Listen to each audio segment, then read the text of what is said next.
Hi friends, സ്റ്റോറിയായിട്ട് പോവാം.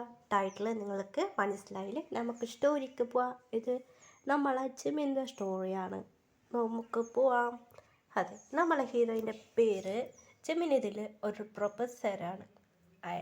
Professor. നമ്മളെ hero college students. അതെ, ജിമിൻ പറഞ്ഞ ഭയങ്കര ഫേമസ് കോളേജ് പ്രൊഫസറാണ്. ഫേമസ് കോളേജ് അത് പറഞ്ഞ ജിമിൻ്റെ കോളേജാണ്. കൊറിയല്ല, നമ്മളെ ഹീറോ ഇന്ത്യൻ ഗേളാണ്.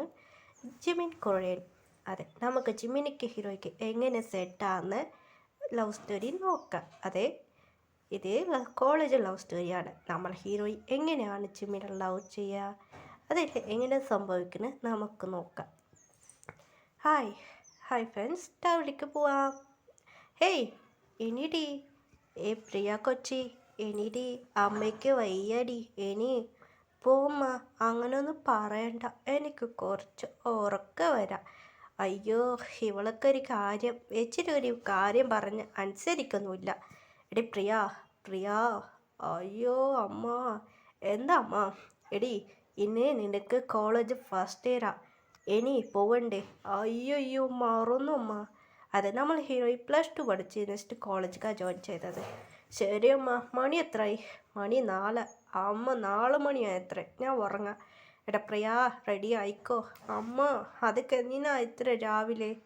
ശരി പ്രിയ, എല്ലാ ജോലിക്കാരന് ശേഷം നിനക്ക് പോവാം. അമ്മ ശരി, ഓക്കെ. എന്നെ പ്രിയ 4 മണിക്ക് എണീച്ച് എല്ലാ ജോലി നന്നായിട്ട് ചെയ്ത് കുറച്ച് റെസ്റ്റ് എടുക്കാമെന്ന് പോയി പ്രിയ ഉറങ്ങി. അങ്ങനെയായിട്ട് പ്രിയൻ്റെ അമ്മ വീണ്ടും വനവനത്ത്. എന്തിനാ പ്രിയ ഉറങ്ങണേ? എണീടി, പോണ്ടേ? അല്ല പ്രിയ കുളിച്ച് ഫ്രഷായി റെഡിയായി. മണി 4 മണിക്ക് കിടന്നിറങ്ങിയാണ്. എനിക്ക് 4:30 അമ്മ വിളിക്ക്. ശരി അമ്മ എന്ന് പറഞ്ഞ് കുറേ നേരം കഴിഞ്ഞ് ഹീറോയിൻ്റെ ഉറക്കം പോയി. നന്നായി കുളിച്ച് ഫ്രഷായി ഒരു ക്യൂട്ടായ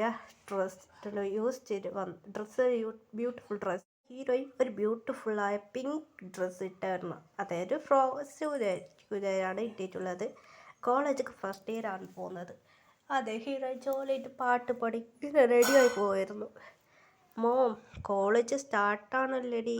സ്റ്റാർട്ടാന്ന് മമ്മി അത് പറയായിരുന്നു. ശരിടി, എന്നെ പോയി. Heroine first day college. അതെ, ഫ്രണ്ട് പറയായിരുന്നു, മച്ചി ഞങ്ങളൊരു കൊറിയൻ കോളേജിലേക്കാണ് പോവാം എന്ന് പറയാം. ഹീറോയ്ക്ക് ഷാക്കായിരുന്നു.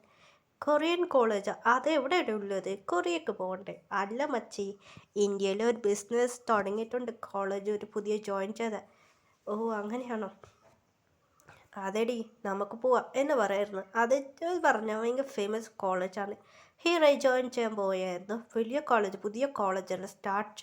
ഇങ്ങനെയെല്ലാം വിളിക്കായിരുന്നു. ഫസ്റ്റ് ഇയർ കേട്ടോളോ ഇങ്ങനെ ഇങ്ങനെ സംസാരിക്കായിരുന്നു. ഹീറോ ഓടിപ്പോയിരുന്ന അവിടെ ഇരുന്ന് സീറ്റിലിരുന്ന് സംസാരിക്കുക. അവിടുത്തെ പ്രിൻസിപ്പൾ പറയായിരുന്നു, അതെല്ലാ സ്റ്റുഡൻസ് കേട്ടോളൂ, ഇത് പുതിയ കോളേജ്. അതുമാത്രമല്ല ഇത് കൊറിയൻ ക്ലാസ്. കൊറിയൻ ഉണ്ട്. നിങ്ങൾക്ക് ഏത് വേണം? കൊറിയൻ പഠിക്കാൻ നിങ്ങൾക്ക്. അതുമാത്രമല്ല അത് പഠിക്കണം. കൊറിയൻ വേണം പഠിക്കുക എന്ന് പറയുന്നത്. ഇത് കേട്ട് എല്ലാം ഷോക്കായിരുന്നു. അതെ ഫ്രണ്ട്സ്, സ്റ്റുഡൻസ്, കൊറിയൻ ലാംഗ്വേജ് പഠിക്കുന്ന കോളേജ് എന്നല്ല ഇത്. English, full English. കൊറിയനും പഠിക്കുന്നവർക്ക് ഇവിടെ ജോയിൻ ചെയ്യാം. അത് പഠിക്കേണ്ട വേറെ ക്ലാസ് ഉണ്ട്. അതുമാത്രമല്ല കൊറിയൻ ലാംഗ്വേജ് പഠിക്കുക സ്കൂളുണ്ട് പറയായിരുന്നു. ഇത് കേട്ട് ഷോക്കായിരുന്നു. എന്താ കൊറിയൻ ലാംഗ്വേജ് പഠിക്കാൻ സ്കൂളുണ്ട്? അതെ, സ്കൂളുണ്ട്. അതേത് ഡിപ്പെൻഡായിട്ട് പഠിക്കാമെന്ന് പറയുന്നു. എല്ലാവർക്കും ഭയങ്കര ഹാപ്പി ആയിരുന്നു. അതുകൊണ്ട് എല്ലാവരും ഞങ്ങൾക്ക് അങ്ങനെ ഇംഗ്ലീഷ് മീഡിയമാണ്. ഇംഗ്ലീഷുണ്ട്, കൊറിയനുണ്ട്, മലയാളമുണ്ട്. ജിമിന് അതെ, നമ്മളെ ഹീറോയ്ക്ക് അങ്ങനെയായിട്ട് കൊറിയൻ ക്ലാസ്സാണ് പറയായിരുന്നു. നമ്മളെ ജിമ്മിനെ അങ്ങനെ ഹീറോയിൻ ലവ് ചെയ്യുക, ജിമ്മിനെ എങ്ങനെ കറക്റ്റ് ചെയ്യുക, എല്ലാ സ്റ്റോറിയാണിത്. ആൻഡ് ഹീറോയ്ക്ക് ഒന്നും മനസ്സിലായില്ല. എടി കൊറിയൻ ക്ലാസ് ആണോ? ശരി, ഓക്കെ എന്ന് പറഞ്ഞ് അങ്ങനെ എല്ലാ സ്റ്റുഡൻസ് പോയി അവരുടെ ക്ലാസ്സിലിരുന്നു. എങ്ങനെ ജിമ്മിനിക്ക് ഹീറോയ്ക്ക് എങ്ങനെ കണ്ടുമുട്ടുന്നത് നമുക്ക് പറഞ്ഞിട്ടുണ്ട്. അത് നിങ്ങൾക്ക് മുന്നേ മനസ്സിലാവും. എന്നെ ഹീറോയി ജോലിയായിട്ട് വരുന്നത്. അങ്ങനെ പ്രിൻസിപ്പൾ പറയുന്നു, സ്റ്റുഡൻസ് സർ, കുട്ടികളെ ഇവിടെ പറഞ്ഞേക്ക്, നിങ്ങൾ ഫസ്റ്റ് ഈ കോളേജ് സ്റ്റാർട്ട് ചെയ്യാൻ വേണ്ടി നിങ്ങളെ ക്ലാസ് ടീച്ചറായിട്ട് ഇപ്പോൾ വരാൻ പോവാ എന്ന് പറയുന്നത്. ആരെ ക്ലാസ് ടീച്ചർ പറയാ എന്ന് ഹീറോയ്ക്ക് ഒരു ടെൻഷനാണ്. ഏടോ സോഡപ്പട്ടിയായിരുന്നോ ഇല്ല ചബ്ബി ടീച്ചറാ എന്ന് ഹീറോയിൻ്റെ ഫ്രണ്ട് കളിയാക്കിയ ഹീറോ പറയുന്നിട്ടായിരുന്നു. മിണ്ടാതിരിടി, അതൊന്നും നമുക്ക് നോക്കാം. അങ്ങനെയായിട്ട് ക്ലാസ് ടീച്ചറെ വന്നു പറയായിരുന്നു.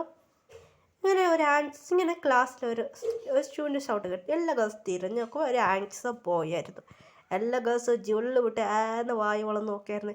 എടി ഇത്ര അൻസമുണ്ടോ ചെക്കനുണ്ടായിക്കോട്ടെ, ഞാനിവിടെ എന്താ പഠിക്കാം, ഇഷ്ടമില്ല അമ്മ പറഞ്ഞിട്ടുണ്ട്, വേറെ കോളേജ് പഠിക്കാൻ ഞാൻ പോവില്ല എന്ന് പറഞ്ഞ് രണ്ട് ഗേൾസ്. ബാക്കി ഗേൾസ് എല്ലാം രണ്ട് ഗേൾസ് പറഞ്ഞ് വായി വളക്കായിരുന്നു. ബാക്കി ഗേൾസ് ഹാൻസം ആയിട്ടുണ്ട് എന്ന് പറയായിരുന്നു. അങ്ങനെ എല്ലാ ഗേൾസ് സൈറ്റ് അടിക്കായിരുന്നു. ഹീറോയ്ക്ക് മനസ്സിലായില്ലേ എന്താ എന്ന് തിരിഞ്ഞ് നോക്കുക. ജിമ്മിനെ കണ്ടിട്ട് ഹീറോ ഫ്ലാറ്റായി, മൊത്തത്തിൽ ഫ്ലാറ്റായിരുന്നു. അന്ന് വായി പൊളന്നായിരുന്നു. ഹീറോയിൻ്റെ ഫ്രണ്ട്സും വായി പൊളന്നായിരുന്നു. സ്റ്റുഡൻസ് എന്ന് പറയാം സർ ഇങ്ങനെ ഇങ്ങനെ പറയായിരുന്നു. എല്ലാ ഗേൾസ് ഹായ് സർ എന്ന് പറഞ്ഞു. Hi students, my name is, എൻ്റെ പേര് മിസ്റ്റർ പർച്ചിമി, അല്ല എൻ്റെ പേര് പർച്ചിമിനാണ്, നിങ്ങളുടെ ക്ലാസ് ടീച്ചർ. അത് മാത്രമല്ല ഞാൻ പറഞ്ഞ പോലെ അനുസരിക്കണം എന്ന് ജിമ്മിനും നന്നായിട്ട് സംസാരിക്കാറുണ്ട്. ഈ ഗേൾസൊക്കെ ഒന്നും അവർ ജിമ്മിൻ ഇംഗ്ലീഷിലാണ് പറയായിരുന്നു. എന്നാൽ എല്ലാ ഗേൾസ് ജോലി വിട്ടായിരുന്നു. ഞാൻ നിങ്ങളെ ഇംഗ്ലീഷ് ടീച്ചറാണ് എന്ന് ജിമ്മിൻ പറഞ്ഞു കൊടുത്ത്. ഇത് കേട്ട എല്ലാ ഗേൾസൊക്കെ ഷാക്കായിരുന്നു. ഇംഗ്ലീഷ് ടീച്ചറാ എന്ന് പറഞ്ഞു എല്ലാ ഗേൾസും വായ്പളന്നായിരുന്നു. ഓക്കെ സ്റ്റുഡൻസ് എന്ന് പറഞ്ഞു ചിരിച്ചിട്ട് ക്ലാസ് ഇനി നിങ്ങൾ എൻട്രി പേരെന്താ പറയുന്നത്. അങ്ങനെ ബോയ്സ് ടീമിൽ കാട്ടിയായിരുന്നു. ബോയ്സ് ടീം എൻ്റെ പേര് ഇത് എന്ന് ഓരോന്ന് പേര് പറഞ്ഞു. ഗേൾസ് ടീമിൽ ചേർന്നു. ഗേൾസ് ടീമിൽ പറയായിരുന്നു സാർ എൻ്റെ പേര് Ammu. Ammu correct name sit. Ammu ഞാൻ ഇവിടുന്ന് വന്നത് എന്ന് അമ്മു പറയായിരുന്നു. ശരി സാർ എന്ന് പറഞ്ഞ് എൻ്റെ പേര് മീനാക്ഷി, എൻ്റെ പേര് ഇതാണെന്ന് കുറേ പേര് പറഞ്ഞു. ഇപ്പോൾ ഹീറോയിൻ ഇടയ്ക്കൊക്കെയായിരുന്നു. ഹീറോയി പറഞ്ഞ് എൻ്റെ പേര് പ്രിയ, ഞാൻ ഇവിടുത്തെ വന്നത് എന്നെ പ്രിയ ഡീറ്റെയിൽസ് പറയായിരുന്നു. ശരി ഓക്കെ ഇരുന്നോ എന്ന് പറഞ്ഞു. സാർ എൻ്റെ പേര് പൂജ, ഞാൻ ഇവിടുന്ന് വന്നതെന്ന് പറയാത്ത എന്നെ പൂജ പറഞ്ഞു. എൻ്റെ പേര് ഇതാണ് ഹീറോയിൻ്റെ എൻ്റെ പേര് അനു എന്ന് പറയായിരുന്നു. ഞാൻ അനു ഇരുന്നു. അങ്ങനെയായിട്ട് എല്ലാ ദിവസവും സൈറ്റ് എടുക്കുക. ജിമ്മിന് ക്ലാസ് സ്റ്റാർട്ട് ചെയ്തു. എല്ലാ ദിവസവും കൺഫ്യൂസ് ആയിരുന്നു. ജിമ്മിന് പറയുന്നു ഒന്നും മനസ്സിലായില്ല. ജിമ്മിന് പറഞ്ഞു കൊടുത്തു. കുറച്ച് പേർക്ക് മനസ്സിലായി, കുറച്ച് പേര് അവരോട് കേട്ട് പറിക്കായിരുന്നു. അങ്ങനെ ക്ലാസ് നന്നായിട്ട് വന്നായിരുന്നു. ജിമ്മിന് അവിടെ നിന്ന് പോയിരുന്നു.